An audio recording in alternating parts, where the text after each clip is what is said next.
సీనన్న మహిళా రక్షణకు కమిటీలు వేయాలంటారు. ఆఫీసర్స్లో కూడా నిన్నమన్న నేను దాని మీద డిస్కషన్ చేసిన. ఈవెన్ కార్పొరేట్ ఆఫీసులో కూడా ఈ ప్రాబ్లం ఉన్నది. కంప్లైంట్ బాక్స్ ఉండాలి, దానికి సంబంధించిన సెక్యూరిటీ మెజర్స్ తీసుకోవాల్సిన అవసరం ఉంది. తప్పకుండా తీసుకుంటాం. అదేవిధంగా ప్రింట్ మీడియా, ఎలక్ట్రానిక్ మీడియాకు అథారిటీస్ ఉన్నాయి, complaining authority to examine their news and their views. Social మీడియాకు లేదు. డెఫినెట్గా తెలంగాణ రాష్ట్ర ప్రభుత్వం ఎగ్జామిన్ చేసి సోషల్ మీడియాలో ప్రసారం చేసే అవాస్తవాల మీద ఫిర్యాదు చేయడానికి కూడా ఒక వేదికను చేయాలనుకుంటున్నాము. ఎందుకంటే అసలు నకిలీ అని ఎప్పుడు ఉంటుంది, నిజము అబద్ధం అనేది తోడు నీడ లాంటివి.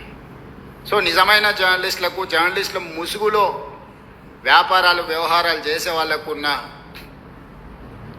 తారతమ్యం ఏముందో దానికోసం ఒక చట్టాన్ని కూడా తేవాలన్న ఆలోచన ఉంది. తప్పకుండా రేపు వచ్చే శాసనసభలో చర్చ చేస్తాం. మీరు ఏదైనా అవకాశం ఉన్నా ఇన్పుట్ ఇవ్వండి. మీకు కొన్ని డెస్క్లో చేసే వాళ్ళకి ఏదో గుర్తింపు కార్డులు సమస్య అన్నట్టుగా కొంతమంది, ఎవరిని అట్లా లేదు. మేము అందరికీ స్పష్టంగా అన్ని అవకాశాలు, డెస్క్ జర్నలిస్ట్కి లేకపోతే మిగతా ఫీల్డ్ జర్నలిస్టులకి ఏం తేడా లేదు. నేను మంత్రి గారితో మీ అందరికీ చెప్పించిన ఈ వేదిక మీద నుంచి కూడా మళ్ళొకసారి చెప్తున్నా. అన్నిటికంటే ముఖ్యంగా మీకు ఇళ్ల పట్టాలు చాలా రోజులు పెండింగ్ ఉంటే నేను వచ్చినాక ఇచ్చినా ఆగిపోయినాయి. ఈ మహిళా దినోత్సవం, ఎందుకంటే ఇల్లు అనేది మహిళల చేతుల్లో ఉంటే మహిళల గౌరవం పెరుగుతుంది. ఒక వే ఫార్వర్డ్ ఏదో నేను ఆలోచన చేస్తున్నా. తొందరలోనే తప్పకుండా మీకు ఒక మంచి వార్త వినిపించే ప్రయత్నం చేస్తా. ఎందుకంటే చట్టంలో మీకు సమస్య రాకుండా మీకు అవకాశం ఇవ్వాలనేది నా ఆలోచన. ఎందుకంటే ఇప్పటివరకు మీకు వచ్చిన అవకాశాలు చట్టం వల్ల కొంత ఇబ్బంది వచ్చి సుప్రీంకోర్టు కూడా స్టక్ డౌన్ చేసింది. దానికోసం అడ్వకేట్స్తో వీళ్ళతో మాట్లాడుతున్నా. మనం ఫ్యూచర్ సిటీ నిర్మించుకుంటున్నాం. ఎమ్మెల్యేలకు, ఎంపీలకు, ఎమ్మెల్సీలకు, జర్నలిస్టులకి ఫ్యూచర్ సిటీలో ఒక మంచి కాలనీ మనం డిజైన్ చేసుకుందాము, నైబర్హుడ్ క్రియేట్ చేసుకుందాము.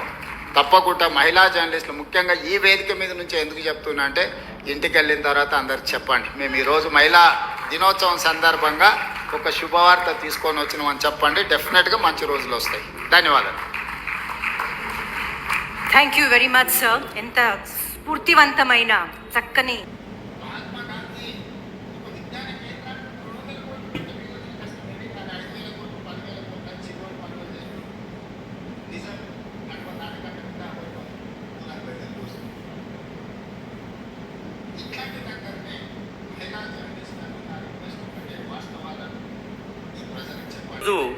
మహిళా దినోత్సవ శుభవేళ మహిళల హాకీ కూడా ఆరంభమవుతోంది.